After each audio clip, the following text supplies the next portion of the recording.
મારું નામ પરમાર હેમાંશી છે. હું બીજા ધોરણમાં ભણું છું. મારી ટીચરનું નામ શીતલ ટીચર છે. હું આજે તિરંગા વિશે બોલવાની છું.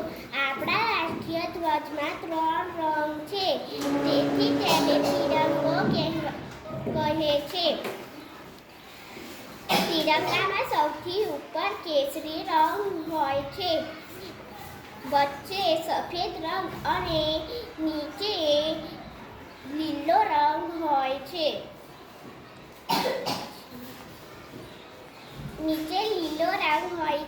સફેદ પટ્ટીમાં અશોક ચક્ર હોય છે, તેને 24 આરા હોય છે.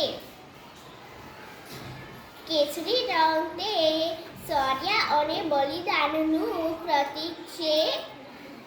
સફેદ રંગ તે શાંતિનું પ્રતીક છે અને લીલો રંગ હરિયાળી અને સમૃદ્ધિનું પ્રતીક છે. 15મી ઓગસ્ટ 26મી જાન્યુઆરીના દિવસે લાલ કિલ્લા પર રાષ્ટ્રીય ધ્વજ આદરથી ફરકાય છે. જય હિન્દ, જય ભારત.